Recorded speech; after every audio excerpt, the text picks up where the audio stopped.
ৰাজ্যত নিষিদ্ধ হ'ল মহ যুঁজ, বুলবুলি চৰাই যুঁজ। চৰকাৰৰ নিৰ্দেশনাক খাৰিজ হাইকোৰ্টৰ। যুঁজ অনুষ্ঠিত কৰিবলৈ ৰাজ্য চৰকাৰে দিয়া নিৰ্দেশনাক সুপ্ৰিম কোৰ্টৰ ৰায়ৰ পৰিপন্থী আখ্যা উচ্চ ন্যায়ালয়ৰ।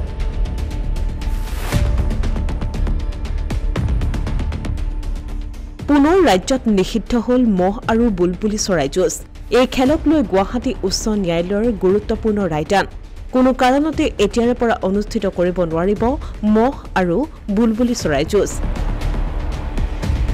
অসমত পৰম্পৰাগতভাৱে চলি অহা মহ যুঁজ আৰু বুলবুলি চৰাই যুঁজ অনুষ্ঠিত কৰাত পুনৰ এবাৰ প্ৰতিবন্ধকতাৰ সৃষ্টি হৈছে, কিয়নো অসম চৰকাৰে মহ যুঁজ, বুলবুলি চৰাই যুঁজ অনুষ্ঠিত কৰাৰ অনুমতি প্ৰদান কৰি 2023 চনৰ 27 ডিচেম্বৰত জাৰি কৰা নিৰ্দেশনা SOP মঙলবাৰে গুৱাহাটী উচ্চ ন্যায়ালয়ে খাৰিজ কৰে।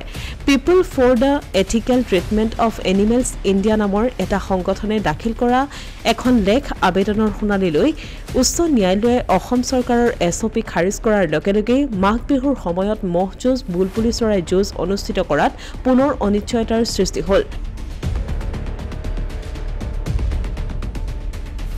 মাঘ বিহুৰ দিনা অনুষ্ঠিত কৰা বুলবুলি চৰাই যুঁজ আৰু মহ যুঁজ বন্ধ কৰাক লৈ এতিয়া তীব্ৰ প্ৰতিক্ৰিয়াৰ সৃষ্টি হৈছে তীৰ্থনগৰী হাজোত। প্ৰতিক্ৰিয়া প্ৰকাশ কৰিছে হাজোৰ মাধৱ মন্দিৰ পৰিচালনা সমিতিয়ে।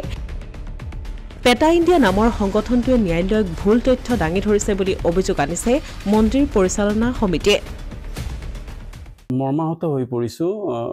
সুদীৰ্ঘ 9 বছৰৰ বিৰতিৰ পিছত যোৱাবেলি বুলবুলি চৰাই হাজোত মানে পুনৰ মানে যি প্ৰচেষ্টা মুখ্যমন্ত্ৰী নিজে আহি কৰিলে, আচলতে যোৱাবাৰৰ পৰা দুগুণ উৎসাহ পাইছিলোঁ। আচলতে বৰ দুখ লাগিছে যে SOP ভংগ কৰি দিয়া বুলি শুনিছোঁ।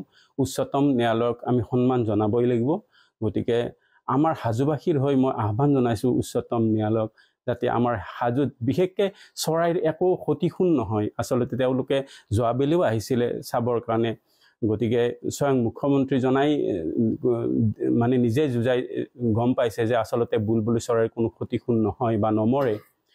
আমি পুনৰ আহ্বান জনাইছোঁ যাতে মই আচলতে বৰ বিনম্ৰতাৰে অনুৰোধ কৰিছোঁ উচ্চতম ন্যায়ালয়ক যাতে হাজোত বুলবুলি চৰাইৰ যুঁজখন পাতিবলৈ অনুমতি প্ৰদান কৰে।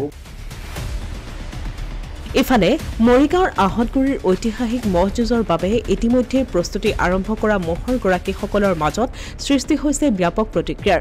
কাৰণ যোৱা বছৰ মহ যুঁজৰ বাবে অনুমতি দিয়াৰ পাছত উলহ মালহেৰে অনুষ্ঠিত কৰা হৈছিল ঐতিহাসিক আহতগুৰিৰ মহ যুঁজ। এইবাৰ পুনৰ নিষিদ্ধ ঘোষণা কৰাত সৃষ্টি হৈছে প্ৰতিক্ৰিয়াৰ। ৰাইজৰ অনুৰোধ খুলি দিব লাগে। আমি মহ নহ'লে ৰাখিব নোৱাৰোঁ। এতিয়া মহে কিমান দিন কৰিছে, বছৰৰ মূৰত এবাৰ যুঁজিলে মূৰটো ঠাণ্ডা হয়, ধুনীয়াকৈ থাকে, কাম বন কৰিব পাৰোঁ। আৰু যদি নুযুঁজাওঁ মানুহকে আনিব চলাই আছোঁ। কি কৰিছিলে আমি মূৰটো ৰাখিছোঁ বছৰৰ মূৰলৈকে যুঁজাম বুলি। ভাল ভালকৈ আছে, বছৰৰ মূৰত এবাৰ যুঁজিলে মূৰটো এতিয়া কাম বন কৰিব পাৰোঁ, মানুহলৈকে ভয় নাই। আৰু যদি নুযুঁজাওঁ মানুহকে মাৰিব, আনিব। আপোনাৰ দেখিছে মূৰটো ৰাখিবই পৰা নাই, কিমান দিন কৰিছে। এবাৰ যুঁজিলে আৰু ৰাবা নাই আৰু। এইটো যোৱা বছৰ ফ্ৰী দিছে, ভাল লাগিছে।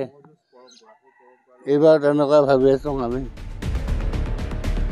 হাজো আৰু মৰিগাঁৱৰ পৰা অসমীয়া প্ৰতিদিন ডিজিটেল সংবাদ।